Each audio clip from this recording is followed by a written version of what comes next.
Hi friends, welcome back to Mahabharata series episode number 108. ఇప్పుడు వరకు జరిగిన కథ ఏంటంటే, ఉత్తర కుమారుడు బృహన్నలను సారథిగా చేసుకొని యుద్ధ రంగానికి వచ్చాడు. అక్కడ కౌరవ సేనలను కౌరవులను చూసి గజగజ వణికిపోయాడు. వెనక్కి తిరిగి పారిపోదామంటే బృహన్నల ఒప్పుకోలేదు. ఆఖరికి బృహన్నల నేనే యుద్ధం చేస్తాను, నువ్వు నాకు సారథిగా ఉండు అని ఒప్పించాడు.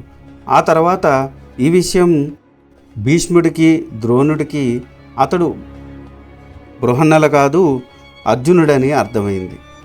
అందులో భాగంగా కర్ణుడిని రెచ్చగొట్టారు. ఆ తర్వాత ఏం జరిగిందో తెలుసుకోవాలనుకుంటే ఈ వీడియోని స్కిప్ చేయకుండా లాస్ట్ వరకు చూడండి. బృహన్నల తన రథాన్ని జమ్మి చెట్టు దగ్గరకు తీసుకుని వెళ్ళి అక్కడ ఆపాడు. ఉత్తర కుమార, ఇవి మామూలు ధనస్సులు, నా ప్రతాపానికి ఆగలేవు. ఈ జమ్మి చెట్టు మీద గాంధీవం ఉంది. నీవు ఈ జమ్మి చెట్టు ఎక్కి ఆ గాంధీవం నాకు తెచ్చిము. పాండవులు తమ ఆయుధాలను కట్టి ఈ జమ్మి చెట్టు మీద పెట్టారు అంటూ శవాకారంలో ఉన్న ఆయుధాల కట్టను చూపాడు. బృహన్నల, నేను రాజకుమారుడను, నన్ను శవాన్ని తాకమంటావా అని అన్నాడు ఉత్తరకుమారుడు. కుమార, అది శవం కాదు, మనుషులు ఎవరూ అంటకుండా అలా కట్టి పెట్టారు. నేను నిన్ను అలాంటి పని చేయమని చెబుతానా? నా మాట నమ్ము, అది ఆయుధములు, మోపు కానీ శవము కాదు. బృహన్నల మాటలకు సమాధానపడిన ఉత్తరకుమారుడు జమ్మి చెట్టు ఎక్కి ఆయుధాల కట్టను విప్పాడు. ఆయుధములు ఉత్తరకుమారునికి సర్పం వలె కనబడ్డాయి. అతడు వణికిపోయాడు. బృహన్నలు తగు మాటలతో ఆ భయాన్ని పోగొట్టాడు. బృహన్నల, ఇక్కడ ఒక ధనస్సు ఉన్నది. అమ్మో, కొండచిరువ వలె ఉంది. దీనిని పాండవులలో ఎవరు ఉపయోగిస్తారు అని అడిగాడు ఉత్తరకుమారుడు గాంధీవం వంక ఆశ్చర్యముగా చూస్తూ. ఉత్తరకుమార, అది గాంధీవము. దానిని అర్జునుడు ధరిస్తాడు. దాని ప్రభావంతో అర్జునుడు దేవదానవులను జయించాడు. దీనిని పూర్వం బ్రహ్మ 1,00,000 సంవత్సరంలో ధరించాడు. తర్వాత ప్రజాపతి 64,000 సంవత్సరాలు ధరించాడు. తర్వాత ఇంద్రుడు 85 ఏండ్ల ధరించాడు. తర్వాత చంద్రుడు 500 సంవత్సరాలు ధరించాడు. తర్వాత వరుణుడు 100 సంవత్సరాలు ధరించాడు. అగ్నిదేవుడు వరుణుని వద్ద నుండి దానిని తీసుకొని అర్జునుడికి కాండవ దహన సమయంలో ఇచ్చాడు. ఈ గాంధీవాన్ని అర్జునుడు 60 ఏండ్లు ధరిస్తాడు అని మిగిలిన ఆయుధములను గురించి అవి ఎవరెవరు ధరిస్తారు అనే వివరంగా చెప్పాడు బృహన్నల. ఉత్తరకుమారుడికి ఒక సందేహం వచ్చింది. బృహన్నల, పాండవులు తమ ఆయుధములను అన్నీ ఇక్కడ పెట్టి ఎక్కడికి పోయారు? నీకు తెలియనా? పాండవులకు నేను మేనల్లుడిని, వారు నా బంధువులు, మిత్రులు. అయ్యో, ధర్మరాజు ఎక్కడ ఉన్నాడో, భీమార్జునులు ఎక్కడ ఉన్నారో, కవల నహులు సహదేవులు ఎలా ఉన్నారో, మహాసాధి ద్రౌపది ఎన్ని కష్టాలు పడుతుందో అని బాధపడుతూ అడిగాడు ఉత్తరకుమారుడు. ఉత్తరకుమార, వారి గురించి నువ్వు ఏమీ చింతించవలసిన పని లేదు. వారు అరణ్యవాసం పూర్తి చేసుకొని మన నగరంలోనే అజ్ఞాతంగా ఉన్నారు. కంకుబట్టు ధర్మరాజు, వలలుడు భీముడు, దామగ్రంథి తంతిపాలులు నకులు సహదేవులు, ఇంకా దాపెరకము ఎందుకోను నేనే అర్జునును, మాలిని పేరుతో శైరేంద్రగా కాలము గడుపుతున్న సాధ్వి ద్రౌపది, ఆమె కారణంగానే భీముడు కీచకుని అతని తమ్ముళ్లను చంపాడు అని అన్నాడు. ఆ మాటలు వినిన ఉత్తరకుమారుడికి సంభ్రమాశ్చర్యాలు, సందేహము ఒకేసారి కలిగాయి. బృహన్నల, అర్జునుని మీదకు 10 పేర్లు ఉన్నాయి, అవి చెప్పు, నేను నిన్ను అర్జునుడని నమ్ముతాను అని అమాయకంగా పలికాడు.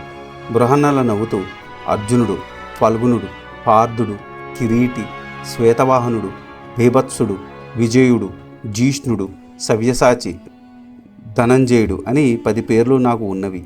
ఇంకా సందేహం వీడలేదు ఉత్తరునికి. నీవు నిజంగా అర్జునుడివి అయితే నీకు ఆ పేర్లు ఎలా వచ్చాయి చెప్పు అన్నాడు.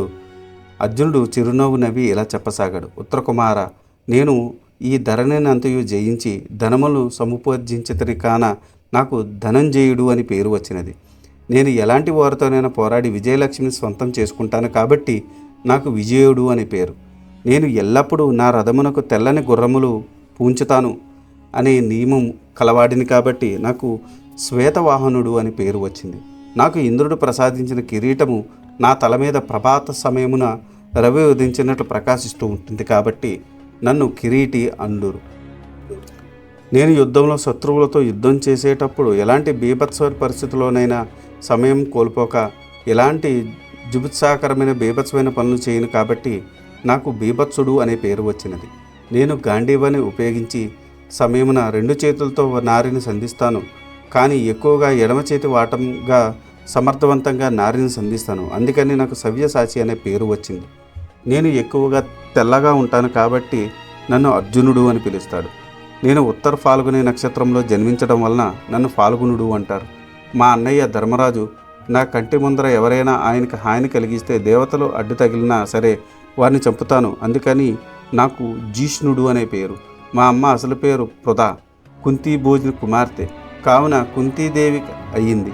పృథా కుమారుడును కావునగా నాకు పార్థుడు అని పేరు వచ్చింది. అయినను ఉత్తర కుమార, నేను ఎల్లప్పుడూ సత్యమునే పలికెడు ధర్మరాజు సోదరును. నీతో అబద్ధం చెప్తానా? నాకు ఈ 10 పేర్లు ఈ విధంగా వచ్చితివి. నేను శ్రీకృష్ణుడి సాయంతో కాండవనమును దహించినప్పుడు నాకు బ్రహ్మ రుద్రులు ప్రత్యక్షమై నాకు దివ్యాస్త్రాలు కృష్ణుడు అనే 11వ నామము బహుకరించారు. తర్వాత నేను నివాత కవచలం అనే రాక్షసులను చంపాను. దానికి మెచ్చి నాకు ఇంద్రుడు ఈ కిరీటాన్ని బహుకరించాడు. దేవతలందరూ కలిసి నాకు ఈ శంఖమును ఇచ్చారు. అందుకని శంఖమును దేవదత్తము అని అంటారు. చిత్రసేనుడు అనే గంధర్వుడు సుయోధనుని బందీగా చేసినప్పుడు గంధర్వులతో పోరాడి అతన్ని విడిపించాను. కాబట్టి నువ్వు భయపడవలదు. కౌరవ సైన్యాన్ని గెలిచి మనం ఆవులను విడిపించుకొని పోయేదము అని పలికాడు అర్జునుడు. ఉత్తర కుమారునికి సంభ్రమాశ్చర్యాలు ఒకేసారి కలిగాయి. చెట్టు దిగి అర్జునుడికి సాష్టాంగ ప్రణామం చేశాడు. అర్జున, నాకు నువ్వు కనబడడం నా అదృష్ట దేవత నా ముందు సాక్షాత్కరించినట్లుంది. నా ఆనందానికి అవధులు లేవు.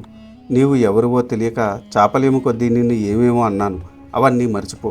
నన్ను కృపతో చూడు. ఇప్పుడు నాకు తగిన అండ దొరికినందుకు అని చేతులు జోడించి అభ్యర్థించాడు ఉత్తర కుమారుడు. ఆ మాటలు విన్న అర్జునుడు రథము దిగి ఉత్తర కుమారుడిని ప్రియంగా కౌగిలించుకున్నాడు. అర్జునుడా, ఇప్పుడు నాకు మనసులో ఉన్న భయం తొలగిపోయింది.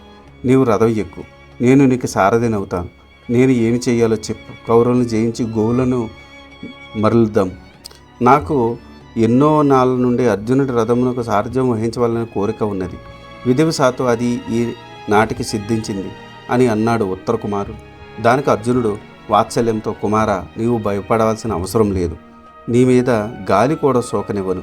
నీకు రక్షణ కల్పించడమే నా ముఖ్య కర్తవ్యం. నీవు ధైర్యంగా ఉండు అని అన్నాడు అర్జునుడు.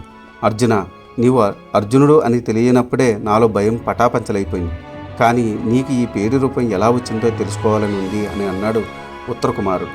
కుమార, నేను మా అన్నదమ్మ ధర్మజుని ఆజ్ఞ మేరకు బ్రహ్మచర్య వ్రతము స్వీకరించాము. ఆ సమయంలో దేవేంద్రుని వద్దకు వెళ్ళాను. అప్పుడు ఊర్వశి నన్ను చూసి కామించింది. నేను నిరాకరించాను.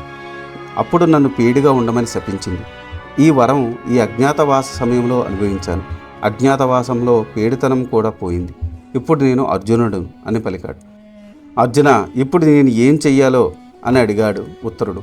నీవు గాంధీవునకు తునీనులకు ఇతర ఆయుధాలు తీసుకొని మిగిలిన ఆయుధములను యథాప్రకారం కట్టగట్టి అక్కడే ఉంచుము అని అన్నాడు. ఉత్తర కుమారుడు అదేవిధంగా చేశాడు. అర్జునుడు అవన్నీ ధరించాడు.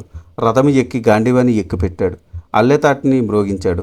అగ్నిదేవుని తలుచుకున్నాడు. అమోఘమైన కపిధ్వజము సాక్షాత్కరించింది. ఉత్తర కుమారుని ధ్వజము సింహ పతాకము సమీక వృక్షం మీద పెట్టించి తన రథానికి కపిధ్వజము అలంకరింపచేశాడు. మనసులో తలపగానే అర్జునుడి చేతికి దేవదత్త శంఖము వచ్చి చేరింది. ఉత్తర కుమార, నీవు రథమును జమ్మి చెట్టుకు ప్రదక్షిణ పూర్వకంగా నడిపి ముందుకు పోనిము. ఇప్పటికే ఆలస్యమైంది. పశువులు ఎంతో దూరం పోయి ఉంటాయి అని అన్నాడు అర్జునుడు. ఇది ఈనాటి వీడియో. ఆ తర్వాత ఏం జరిగిందో తెలుసుకోవాలనుకుంటే మీరు నా నెక్స్ట్ వీడియో కోసం వెయిట్ చేయాల్సిందే. దానికన్నా ముందు నాదొక చిన్న రిక్వెస్ట్. నేను చేసే ఈ మహాభారత సిరీస్ వ్యాస భారతం నుండి కవిత్రయం అంటే నన్నయ్య గారు, తిక్కన గారు, ఎర్రాప్రగడ గారు తెలుగులోకి అనువదించారు. అదే ఈ మహాభారతాన్ని నేను మీకు యథాతథంగా అందించాలనే సదుద్దేశంతో ఈ వీడియోలు చేస్తున్నాను.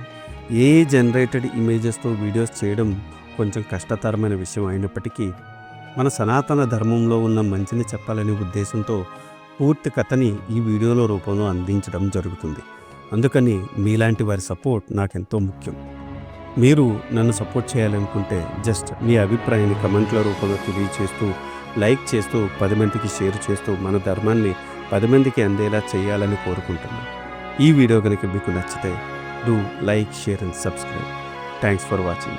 జై సనాతన ధర్మం.